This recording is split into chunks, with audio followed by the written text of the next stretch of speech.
Olá a todos. Gostaria primeiramente de agradecer o convite para ser palestrante nesse evento tão importante para o meio acadêmico, né, que é o Fórum FAEPSE, e aí falar um pouco sobre as políticas integrativas de saúde, principalmente no âmbito do SUS. E eu vou falar um pouco mais sobre ginecologia natural em saúde da mulher. Meu nome é Gabriela Gomes da Silva, sou enfermeira, atuo como gerente de unidade básica de saúde, também atuo como assistência, tá? Eu não sou apenas gerenciamento, sou também assistência e trabalho com diversos programas, não só com saúde da mulher, como com saúde da criança e do adolescente, saúde ao tabagista, saúde à tuberculose, à hanseníase, todos os outros programas que integram a unidade básica de saúde.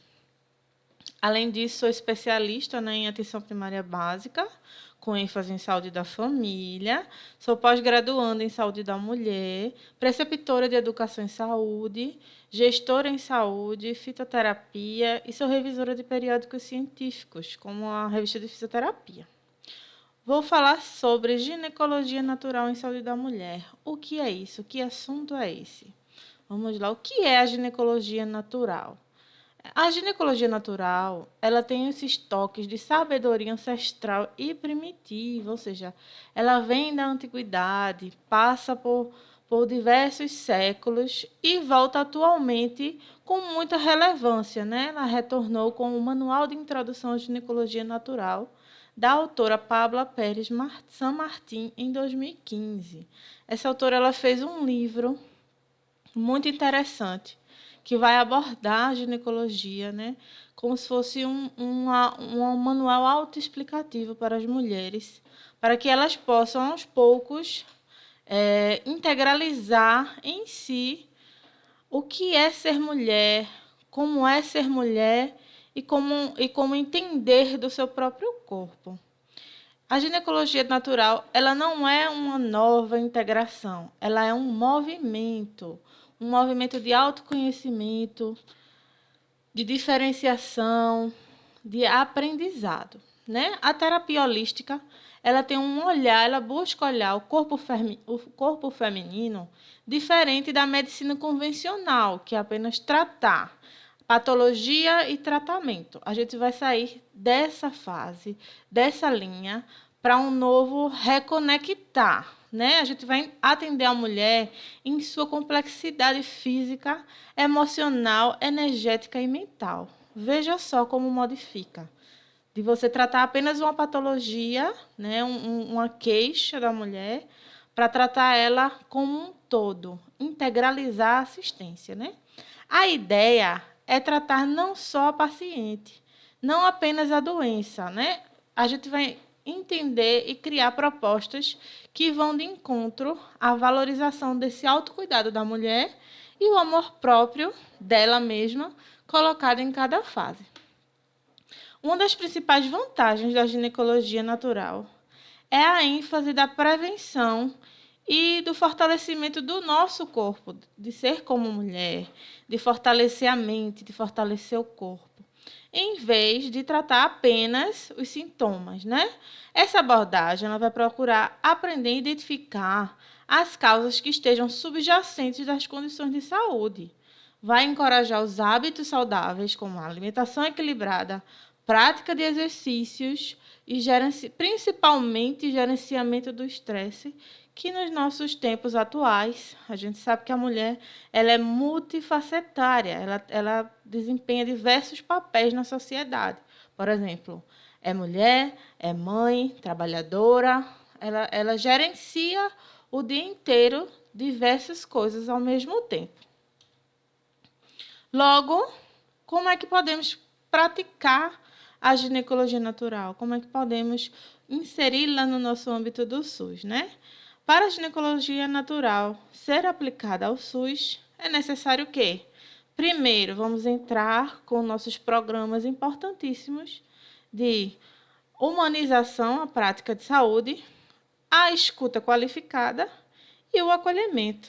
Então, vamos falar um pouco sobre a humanização. O que é humanizar o atendimento? Né? O que é o acolhimento ao paciente? O que é a escuta qualificada? Podemos se dizer que o acolhimento, ele é quando você, profissional de saúde, se integra à queixa do paciente.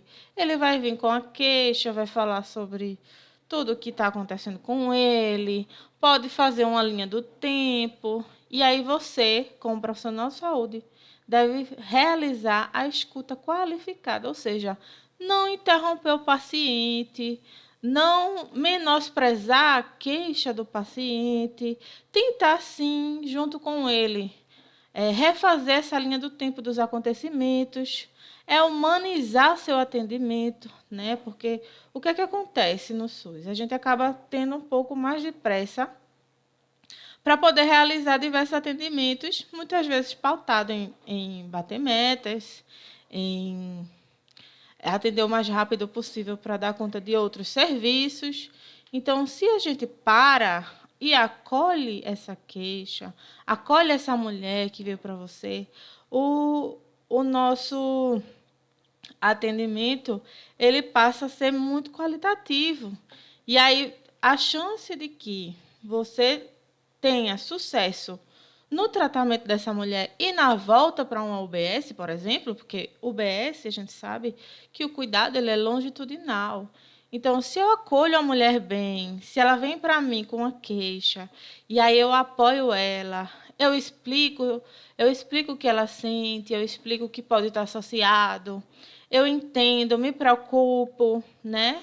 Tento conversar com outros colegas profissionais para poder entender as queixas dessa mulher, levar o que realmente está causando a patologia, né? Não apenas o entendimento da doença, mas do ser holístico, da visão holística da mulher.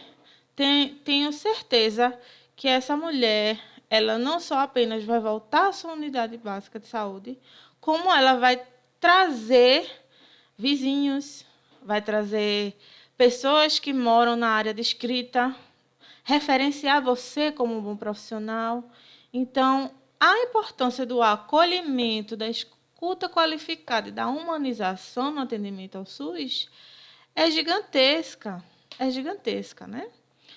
Então, passando para também o profissional ter o conhecimento adequado. Não adianta a gente fazer todo o procedimento de acolhimento, de escuta, de humanização, se desconhecemos o que estamos fazendo, principalmente no atendimento à mulher, né? A entender a ginecologia, a entender quais são as principais desordens, as principais queixas, e manter essa consulta baseada no holístico. O que é o holístico? É o ser como um todo, não apenas visualizar a candidíase, o jeito que ela chega falando de uma vaginose, mas olhar ela, como é que está seu psicológico, como é que está sua vida, como é que está seu lado pessoal, o que é que está acontecendo, onde é que você mora, entender onde a mulher mora, o que é que a mulher faz. Todo esse círculo é importante para que a gente possa aplicar esse movimento maravilhoso que é a ginecologia natural. Porque nós, mulheres, nós vamos flutuando como as marés. Veja que abordagem linda. As estações do ano, as plantas e os movimentos da lua. Durante a nossa idade fértil, nós transitamos circularmente por 4 grandes etapas na nossa vida, que se resumem no período pré-menstrual, né? Ou seja, pré-púbere, no período menstrual, período pré-ovulatório, ovulatório, de novo pré-menstrual e assim sucessivamente até a chegada da menopausa. Ou seja, passamos por diversas fases até chegar no interrompimento da vida reprodutiva. Mais uma vez, falando das fases da vida da mulher, e aí a gente vai entrar na puberdade, uma das primeiras fases, né? Nasceu, É uma mulher, uma criança, vai desenvolvendo, chega aí no período de puberdade.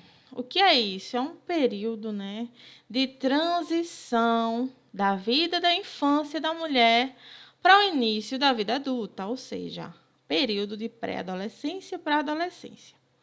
E aí esse período é um dos mais críticos na vida da mulher. Por quê? A gente vai passar a ter divergências, no caso, psicológicas, problemas com a nossa imagem, começam a aparecer as acnes. Então, você sai da menininha para começar o período adolescente, onde muitas vezes, né, para a sociedade é vista como o período do patinho feio, que é o período de mudanças. Então, muda os hormônios, né, começam essas mudanças emocionais, sensibilidade maior, mudanças hormonais, mudanças físicas, mudanças das gônadas genitais, ou seja, para as meninas. Vai ter o início do crescimento dos seios, vai ter mudança dos pelos pubianos, dos pelos axilares, muitas vezes mudança do próprio cabelo, né? O cabelo começa a ter uma textura diferente. Vão ter mudanças emocionais, ela vai passar de ser a menininha, super protegida, para passar a, muitas vezes, a se preocupar ainda mais com a aparência. E aí, nesse início da adolescência, vai surgir, geralmente aos 12 anos, a menarca, né? Que é a primeira menstruação, então, o primeiro sangramento na vida da criança. Então, o que é que a gente tem que fazer? Nós mulheres deveremos acolher, e nós profissionais de saúde deveremos instruir sempre os pais da criança, né? Fazer grandes projetos educativos, ir até escolas, fazer reuniões mensais com os pais no PSF, é interessante. Poder falar um pouco sobre essas mudanças, como essas crianças vão transicionar. O apoio psicológico também é muito importante. A equipe de saúde da família ela tem um papel fundamental no conhecimento e na ciência educativa. Não podemos deixar para lá, é ir atrás de escolas, sentar com professores, conversar, alegar, conversar com os adolescentes que começam a ficar ansiosos. Muitos começam a entrar em depressão, porque são muitos hormônios, são muitas mudanças. Os papéis eles vão se modificando aos poucos. E aí, nesse período de puberdade, vão entrar na vida adulta, vão ter diversas mudanças de vida reprodutiva. E aí a gente chega muitas vezes na gestação, né? A vida da mulher vai entrar também esse caso. Gestação. O que é gestação, né? Vai ser o desenvolvimento de um embrião fecundado. Vão haver ainda mais mudanças hormonais. Vai existir uma maior sensibilidade. Vai existir as mudanças psicossociais na vida da mulher. Imagine se na adolescência que ela saiu da vida de criança para a vida adulta, ela já se modificou tanto. Imagina agora a geração de uma nova vida. Então, ela vai sair de ser apenas adolescente, apenas adulto, para ser responsável por outra vida também.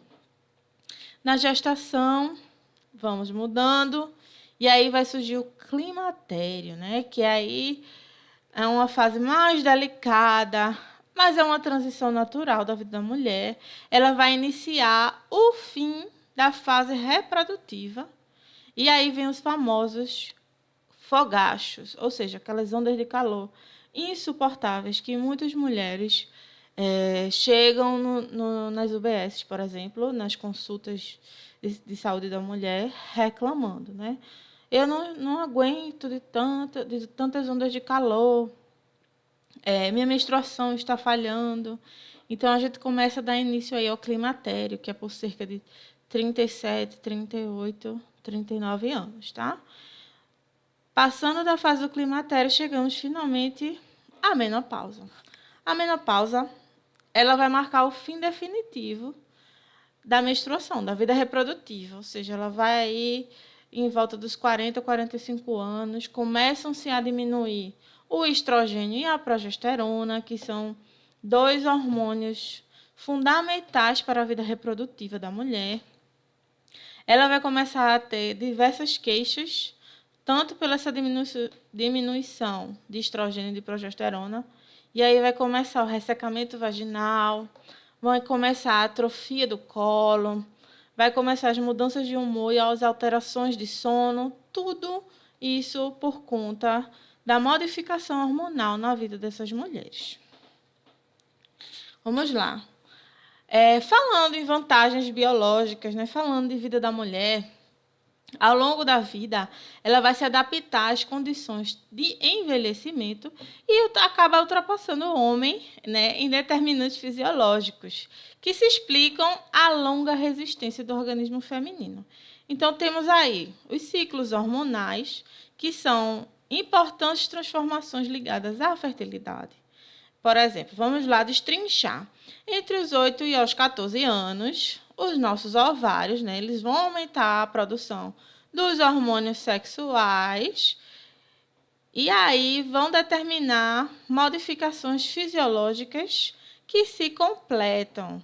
Que hormônios são esses?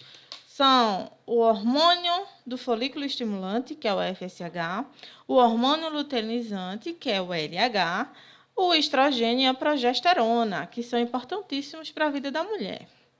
Nesse processo, as mulheres elas vão contar com a importante presença tanto do estrogênio, que protege, ele é conhecido por proteger mulheres de doenças cardíacas durante o período fértil. Tanto que quando ela chega lá na menopausa, que esse hormônio diminui, ela passa a ter mais risco para doenças cardiovasculares.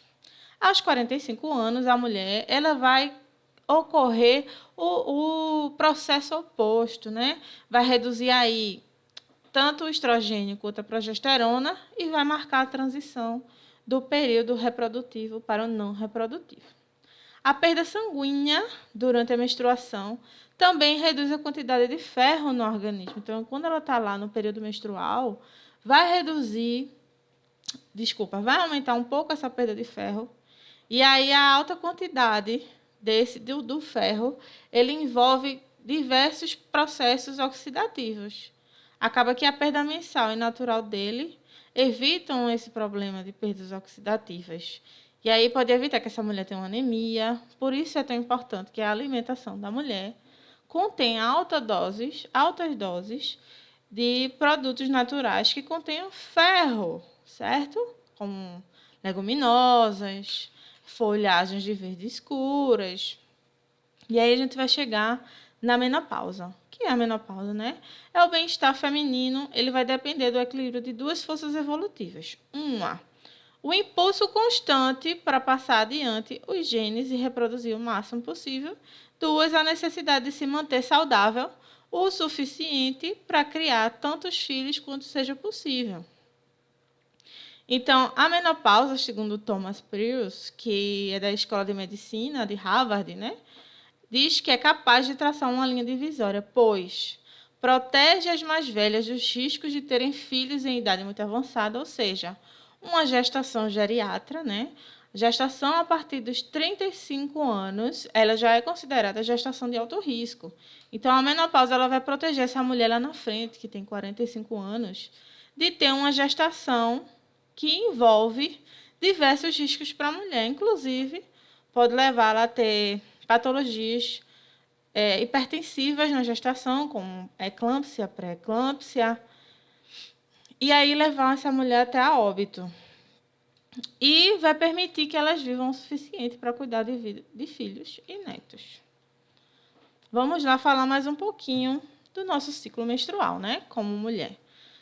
Nós, mulheres, passamos pelo ciclo menstrual.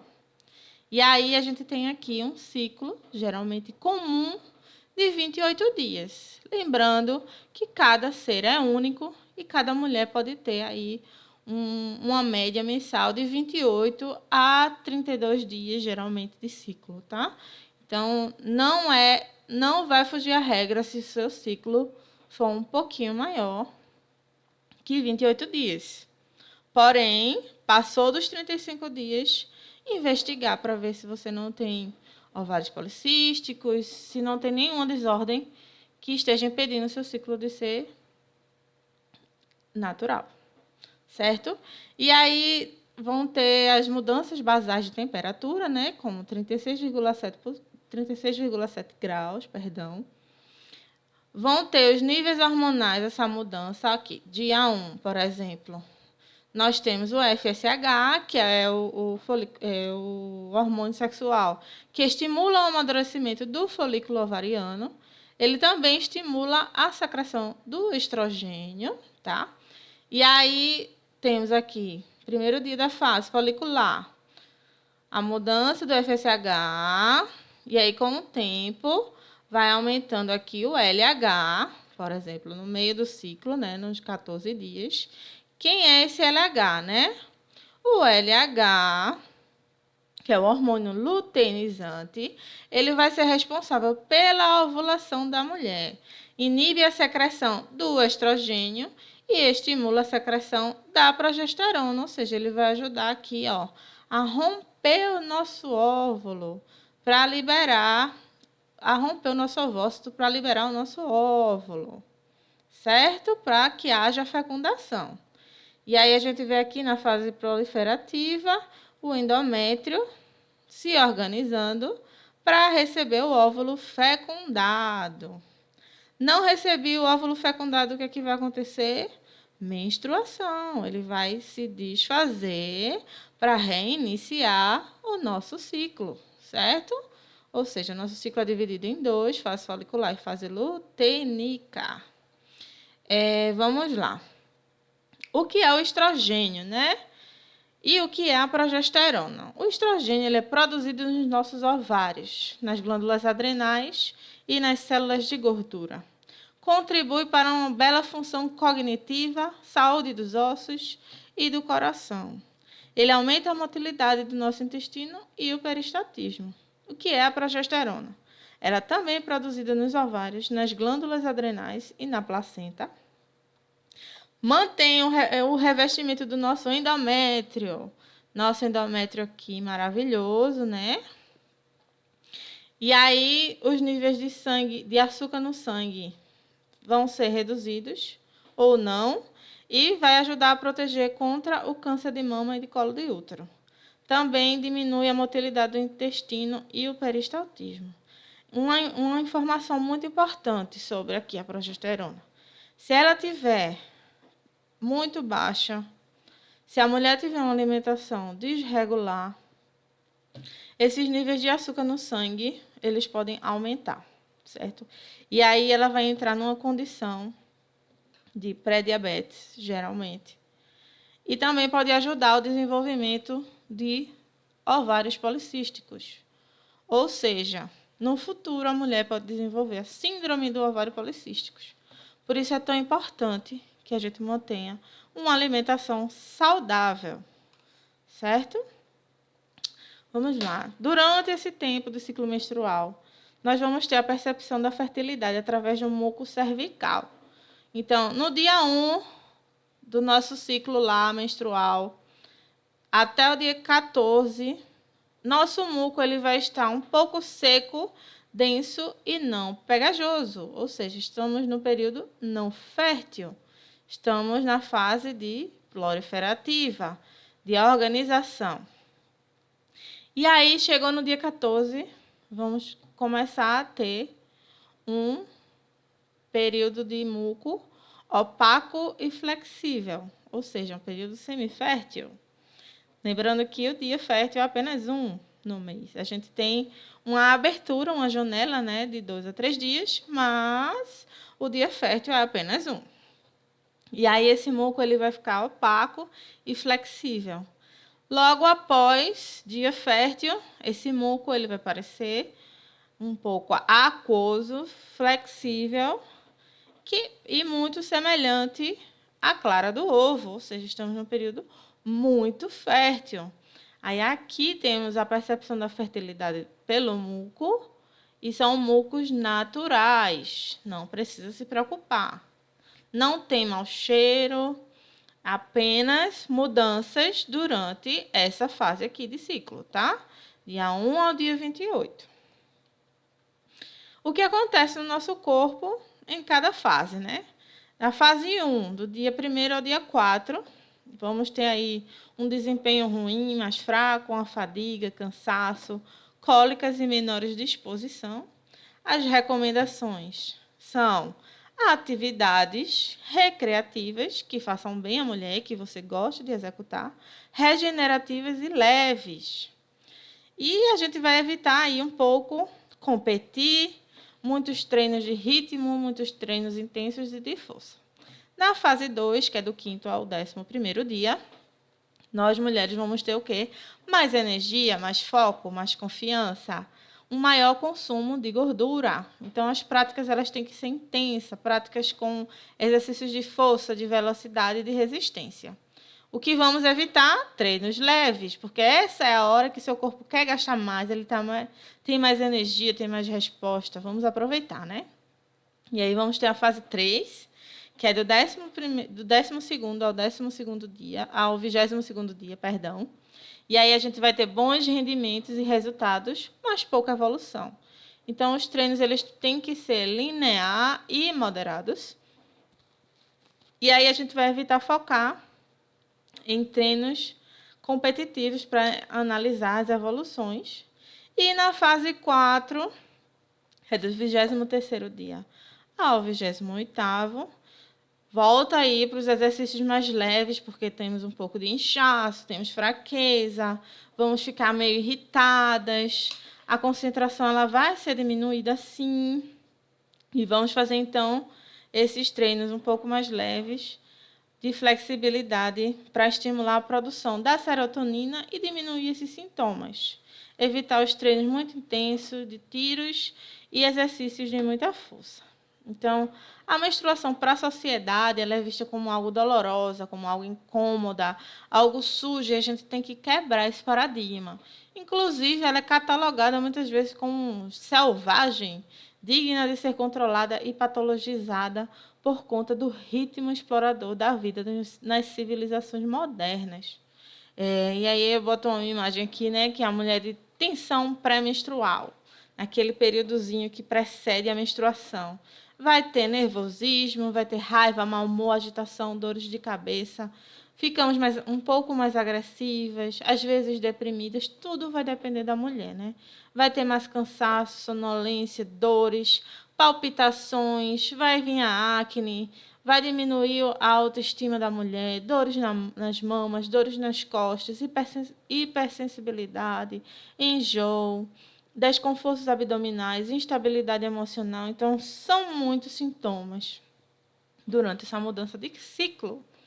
E aí, quando eu venho com ciclo menstrual e métodos naturais, eu tenho aqui o que é mais usado no mundo, que são os absorventes internos e externos, né? Esses absorventes não são recomendados, pois eles contêm componentes tóxicos, como a viscose, a dioxina, o amianto de poliacrilato de sódio, entre outras substâncias. Eles absorvem não apenas o sangue, principalmente o absorvente interno, como também outros fluidos necessários para o equilíbrio da nossa flora vaginal.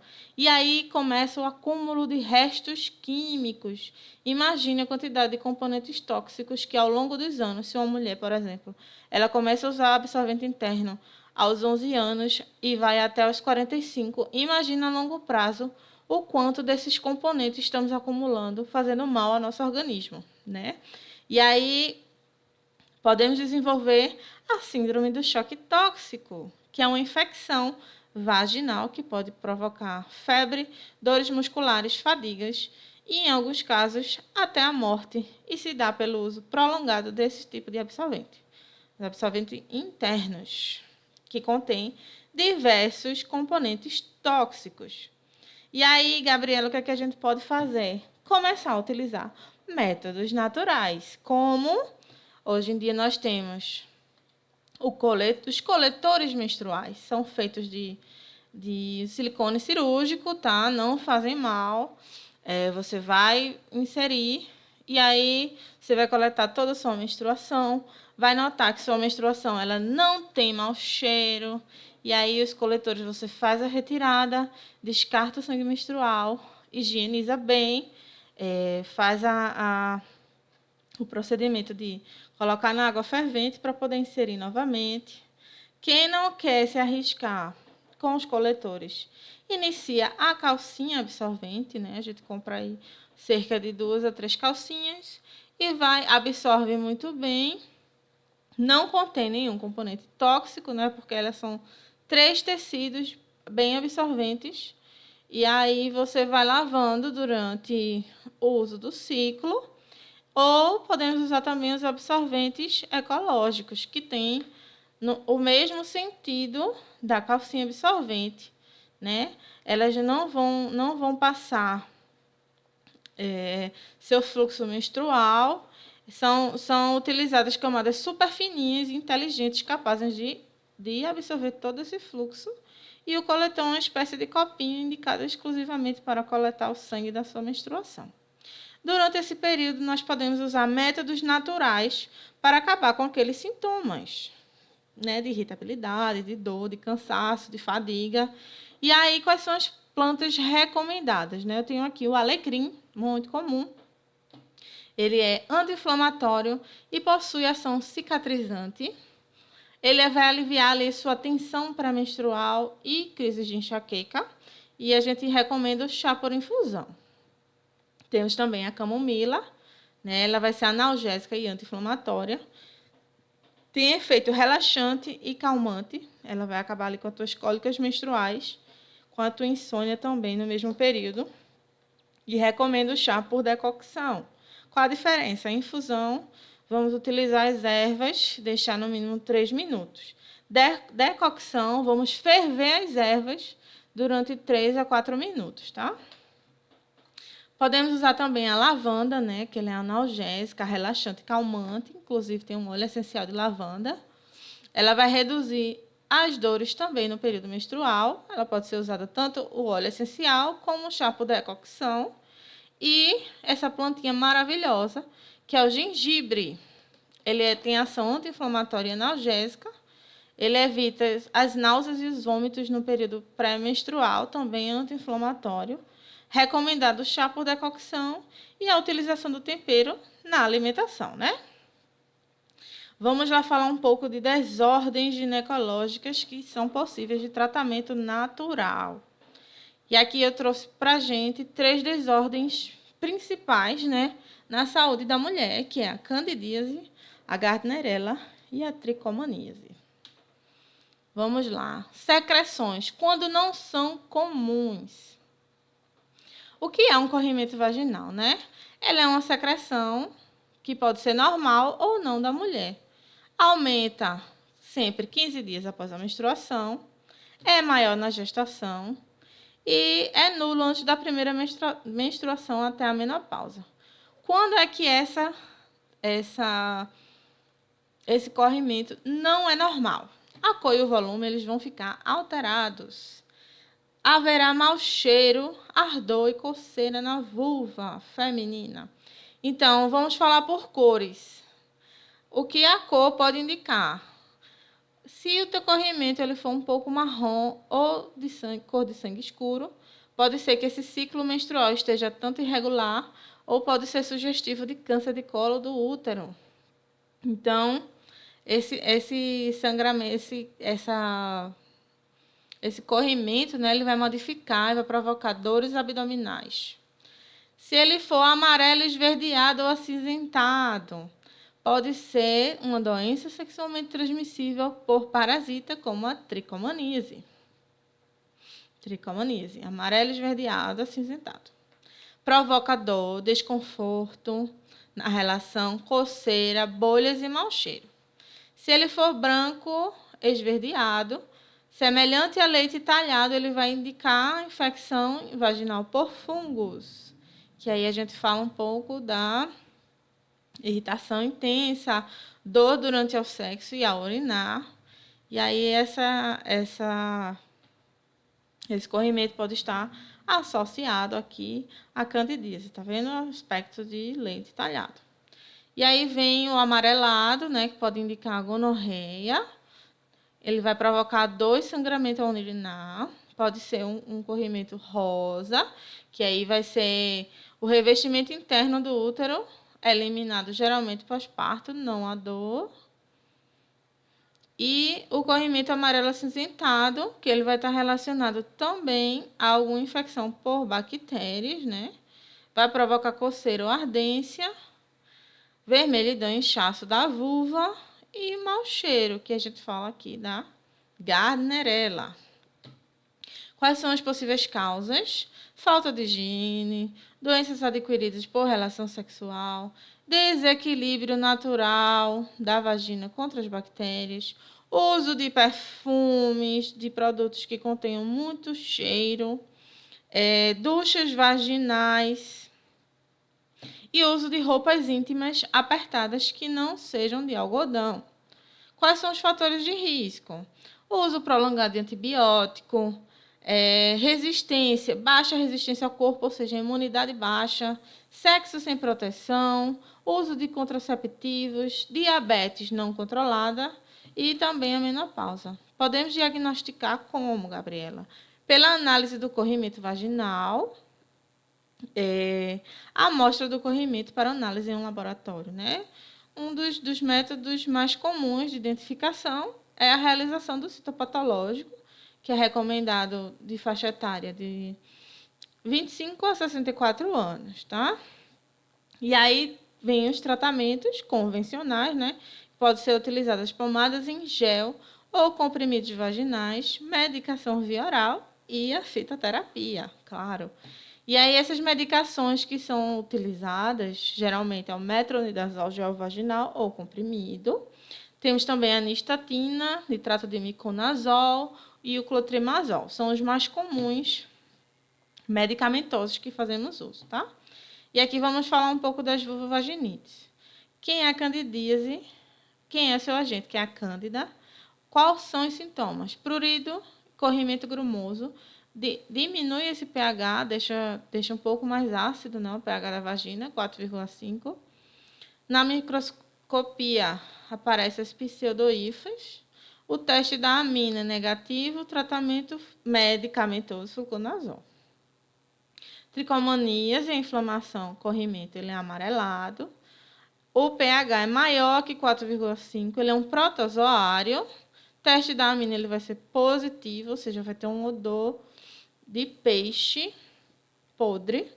E o uso do tratamento metronidazol, se for o tratamento medicamentoso. Vaginose bacteriana, são bactérias anaeróbicas. O odor vai ser fétido, sem o teste da amina, tá? Com o teste da amina vai ser um odor piorado. Também o pH vai ser maior que 4,5, ele é pelo Clusels. E o tratamento também metronidazol. Aqui falando um pouco mais de candidíase, né, que é uma infecção fúngica do gênero da Cândida, né, principalmente a Cândida albicans. Se você é mulher, provavelmente já sabe o que é ter uma crise de candidíase. E se não sabe, eu vou contar um pouquinho, né, porque existem chances de algum dia da vida você receber essa visita tão inconveniente. E aí a cândida ela aparece como um corrimento grumoso, como já foi falado, né? Não tem mau cheiro, geralmente ela está associada a uma má alimentação, a uma baixa da imunidade da mulher, e geralmente ela vem também ao má gerenciamento do estresse. Aí aqui eu falo um pouco da Gardnerella e da Trichomonas, que a Gardnerella ela é uma bactéria que faz parte da microbiota vaginal, ou seja, pode habitar o nosso canal, ela já existe lá, mas em condições especiais se torna patogênica. Aqui a Gardnerella, um corrimento esverdeado, está associado à vaginose e tem aí um odor fétido. Você vai começar a sentir e vai procurar um atendimento, que pode ser na nossa UBS, na UBS, né, Unidade Básica de Saúde, ou um ginecologista mais próximo. A tricomoníase, que é uma infecção genital, ela é causada pelo Trichomonas vaginalis. Sua transmissão ela vai ocorrer por meio das relações sexuais ou contato íntimo. é um corrimento bolhoso acinzentado. E aí, esse contato íntimo será por secreções de uma pessoa já contaminada. Principais sintomas é o corrimento amarelo esverdeado ou amarelo acinzentado, coceira, odor forte e desagradável, irritação vulvar, dor e, às vezes, dificuldade a urinar. Vaginoses e vaginites. Geralmente, a vaginose ela está ligada a distúrbios. A infecções. E a vaginite a distúrbios. O que é isso? O olhar holístico. Distúrbios, está com estresse, é alimentação ruim. E a vaginose não, ela já é a infecção, diretamente a infecção. Como controlar e quais medidas eu posso tomar? Então, para poder controlar tanto a vaginose quanto a vaginite, sem entrar no método medicamentoso, ou seja, é um início de uma vaginose, é um início de uma vaginite, reconhecimento pelos primeiros sintomas, vamos tentar a modificação sem poder entrar no método medicamentoso. Por quê? Qual o problema do método medicamentoso? Se eu entrar com medicações como metronidazol em comprimido, essa mulher, ela vai perder parte da flora dela. Não apenas vai matar lá o agente infeccioso, mas vai matar também as bactérias boas do nosso corpo. Então, quando perdemos parte das nossas bactérias boas, vai haver aí um desarranjo da flora e sua imunidade, a tendência é reduzir, tá? Então, você vai ficar um pouco mais doente, vai ter mais problemas, vai existir mais corrimentos. Então, como podemos controlar?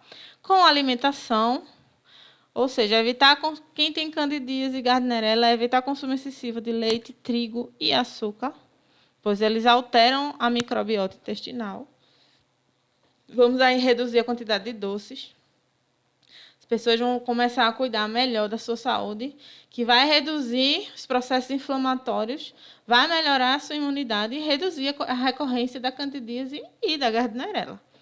Também vamos tomar conta aí do nosso estresse, né? Estresse ele vai interferir diretamente na resposta do nosso corpo, através das reações químicas que vão gerar um desequilíbrio da nossa flora. Como podemos gerenciar?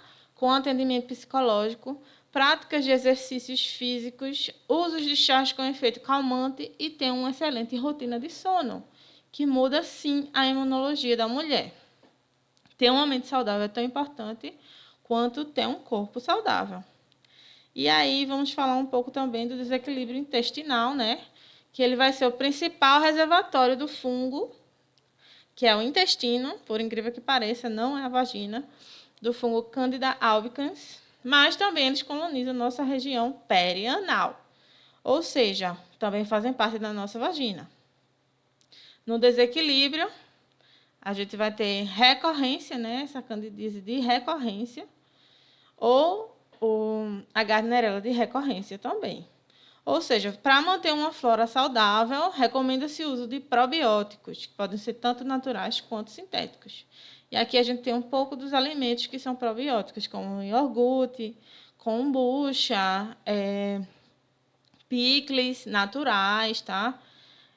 Iogurte natural, gengibre, todos são probióticos e ajudam a regular, sim, a flora intestinal e a flora da microbiota vaginal. Vamos fazer a utilização de banhos de assento. Banho de assento sempre frio. O que é um banho de assento, né? Você vai fazer um chá, um chá por decocção, botar ervas para ferver, e você vai escolher a planta medicinal que mais é acessível, que você tem mais conhecimento também. Faz um chá em 1 litro de água, vai deixar esse chá esfriar, vai colocar numa bacia utilizada apenas para o banho de assento, vai sentar lá um pouquinho e tentar relaxar. Coloca em um ambiente tranquilo, uma luz baixa, uma temperatura agradável e tentar fazer ali um relaxamento. Você pode ficar entre 10 a 20 minutos, tá? No banho de assento. Quais são as plantas que recomendamos no período, né? E para as vaginoses, a calêndula, né? Ela tem propriedades fitoterápicas cicatrizante, anti-inflamatória, antisséptica e analgésica. A camomila também, propriedades cicatrizante, anti-inflamatória, bactericida, antifúngica, analgésica e antisséptica. aroeiras, importantíssima, uma das plantas mais utilizadas para combate de vaginose é a aroeira. Ela tem propriedades fitoterápicas de anti-inflamatória, bactericida, antispamódica, diurética, adstringente, cicatrizante. A tanchagem, que ela é cicatrizante, adstringente, bactericida, desintoxicante, analgésica, anti-inflamatória e diurética. E o barbatimão, que ele é anti-inflamatório, antifúngico, adstringente, cicatrizante. Tem que ter um cuidado maior, pois ele tem a tendência a ressecar a vulva, se usado por até 3 dias seguidos.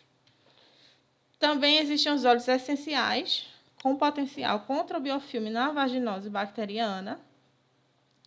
E aí um óleo essencial muito estudado pela Sociedade Portuguesa de Microbiologia é o óleo de tomilho, que ele mostrou uma capacidade de inibir o crescimento das bactérias associadas à vaginose, né? A formação de um biofilme diminuindo a colonização do epitélio vaginal. E aqui a gente vê a flora saudável e a flora com a vaginose, aqui nosso epitélio. E o uso de 2 a 3 gotinhas por dia do óleo essencial de tomilho, essas bactérias que se formavam na vaginose indo embora. E ele atinge aqui a Gardnerella e a Prevotonella bívia. Diminui corrimento, diminui odor e diminui o desconforto vaginal. Atua no biofilme. Aqui eu trouxe 2 artigos importantíssimos. Um é sobre o tratamento da vaginose com gel vaginal de aroeiras, né, num ensaio clínico randomizado. Foi feito pela doutora Melanie Amorim, esse estudo. E o resultado evidenciou uma taxa de cura de 84% em pacientes com vaginose sintomáticas tratadas com o gel de aroeiras, contra 47,8% das pacientes tratadas com o placebo. Ou seja, os resultados sugerem que o gel pode sim constituir uma grande alternativa terapêutica segura e eficaz para vaginoses bacterianas, principalmente relacionada tanto à Gardnerella quanto à candidíase. Aqui o uso das plantas com atividade antifúngica no tratamento da candidíase, né? As espécies de cândidas vêm se apresentando cada vez mais resistentes frente ao tratamento medicamentoso, porém, com a fitoterapia, que vem sendo utilizada com sucesso, essas resistências elas vão sendo quebradas e não altera a microbiota saudável, tá? A fitoterapia ela vai acabar com as bactérias que fazem mal à mulher. E aí a gente tem aqui plantas como canela, romã, alecrim, boldo do Chile, folhas de goiabeira, manjericão, orégano, limão siciliano, bardana, calêndula, própolis vermelha, aroeiras, mais uma vez, e braúna. Outro artigo aqui que fala sobre a berberina. Ela vai apresentar efeitos antioxidantes e reduz a apoptose do epitélio vaginal na vaginose bacteriana, ou seja, é uma planta que vai proteger nosso tecido vaginal, nosso epitélio vaginal. Ela vai destruir apenas a vaginose, sem interferir na qualidade do epitélio da mulher. E para encerrar, vamos falar um pouquinho sobre a menopausa e a fitoterapia, né? A menopausa, o climatério, ela é a fase da vida da mulher que está associada à tristeza, sofrimento, envelhecimento. Vai interferir, ou seja, é um evento fisiológico que diminui o estrogênio, diminui a progesterona. Vai chegar com sintomas como fogachos, que são calores insuportáveis, perda de libido da mulher, ressecamento vaginal, sudorese noturna, oscilações de humor e insônia. E aí, os principais fitoterápicos utilizados no climatério na menopausa é a soja, né? Sua ação ela é estrogênica similar, ou seja, ela imita o estrogênio e melhora sintomas do climatério, bem como o perfil lipídico da mulher. Tem o trevo vermelho, que ele vai ajudar na manutenção dos perfis ósseos e lipídicos, como tem uma ação antineoplásica inflamatória cicatrizante. Diminui a coagulabilidade sanguínea e a perfusão periférica, reduz os fogachos. Tem a valeriana, conhecida pelo seu efeito sedativo, vai aliviar ali a ansiedade e a insônia. E tem a melissa, né, que vai nos ajudar com o alívio da ansiedade, insônia e algumas desordens digestivas, como as cólicas intestinais e flatulências. Entender cada fase da mulher é essencial no cuidado. Toda mulher tem motivos para orgulhar-se de si mesma. Obrigada.